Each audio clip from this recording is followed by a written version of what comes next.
आप सभी को प्रणाम। विचार क्रांति में आप सभी का स्वागत है।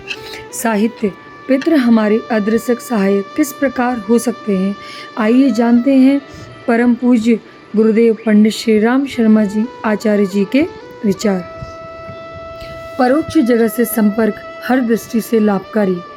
जिस प्रकार मनुष्य चेतना और पदार्थ संपदा का समन्वित पिंड है, ठीक उसी प्रकार यह ब्रह्मांड भी विराट पुरुष का सुविस्तृत शरीर है। उसमें भी स्तर के अनुरूप असीम पदार्थ और अनंत चेतन भरा पड़ा है। दोनों की मिली भगत से यह सृष्टि व्यवस्था चल रही है।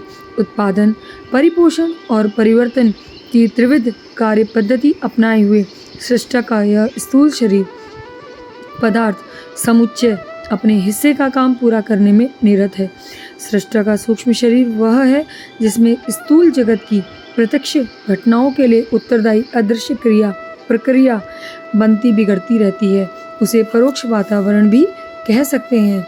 इसी के अनुरूप संसार की अनेकानेक परिस्थितियां बनती और घटित होती रहती हैं। सूक्ष्म जगत में भूत और भविष्य के सभी प्रवाह विद्यमान है, जिन्हें समझ सकने पर इस अविज्ञात की जानकारी मिल सकती है कि भूतकाल में क्या घटित हुआ था और भविष्य में क्या होने जा रहा है। वर्षा, आंधी, तूफान, हिमपात, मौसम आदि की पूर्व जानकारी लक्षणों को देखते हुए अनुमान की पकड़ में आ जाती है।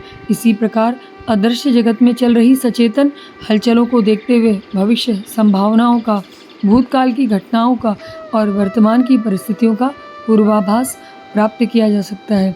सामान्यतः मनुष्य की समझ क्रियाकलाप का निर्धारण करने में ही काम आती है। उसे परिस्थितियों की पृष्ठभूमि तथा संभावना के संबंध में कोई अलग से जानकारी नहीं होती। सूक्ष्म जगत से संपर्क साध सकना यदि संभव हो सके तो अंधेरी गलियों में भटकते रहने की अपेक्षा सुनिश्चित प्रकाश का अवलंबन मिल सकता है। यह स्थिति जिन्हें भी प्राप्त होगी वे संभावनाओं को समझते हुए स्वयं उपयुक्त कदम उठाएंगे और दूसरों को अवसर के अनुरूप सतर्क रहने का मार्गदर्शन करेंगे। अदृश्य जगत अपने आप का एक परिपूर्ण संसार है। मनुष्यों की अपनी दुनिया, समाज व्यवस्था, रीति नीति एवं दिनचर्या है।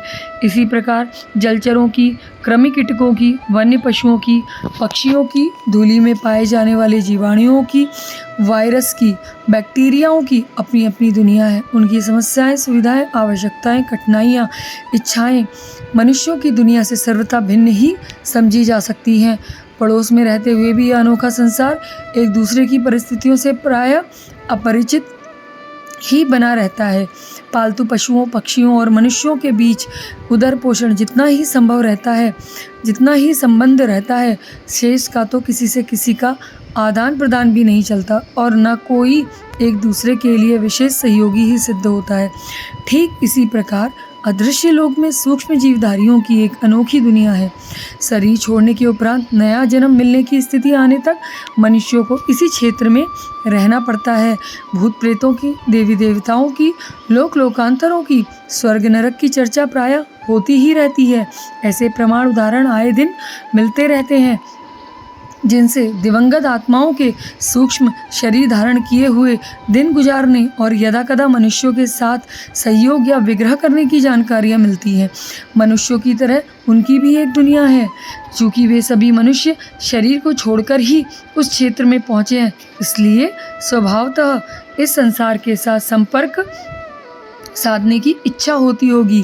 कठिनाई एक ही है कि जीवित या दिवंगत आत्माओं में से किसी को भी यह अनुभव है कि पारस्परिक संपर्क साधना और आदान प्रदान का सिलसिला चलाना किस प्रकार संभव हो सकता है।